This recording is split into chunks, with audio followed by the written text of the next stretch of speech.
livres que j'ai à essayer de trouver une place dans ma bibliothèque. 15 livres de plus qui sont en attente de lecture. Et donc, génial. Je suis comme ceci. Parce que je m'étais promis d'acheter beaucoup moins.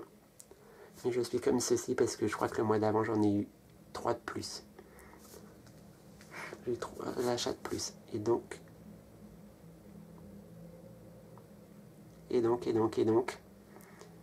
je suis déprimé.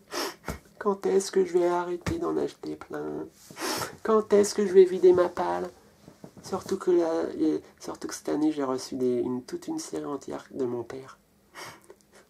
Il voulait la mettre à vendre au bouquiniste, je pense, ou je sais pas. Il voulait s'en séparer, je l'ai récupéré tout. Ça me fait encore plein de livres policiers. Donc là, cette vidéo est terminée. Les chers abonnés, vous pouvez faire ce que vous voulez de cette vidéo-là. Partagez-la, commentez, mettre un pouce comme ceci. Vous pouvez ne pas la regarder, c'est pas grave, je ne vous oblige à rien. Et je vais mettre la chaîne de Florent R en barre d'infos et la chaîne de Second Star to the Right, la deuxième étoile à droite. Je pense que ce titre est en rapport avec Peter Pan si vous avez vu le Walt Disney. Et donc je vous mettrai dans la barre d'infos. Merci d'avoir regardé. À une prochaine vidéo qui viendra quand j'aurai peut-être fini ma lecture en cours ou pour mes achats livresques de la fin de novembre. Ou peut-être entre deux si j'arrive à caler un tag que j'ai créé ou que j'ai repris sur une autre chaîne. Merci, au revoir.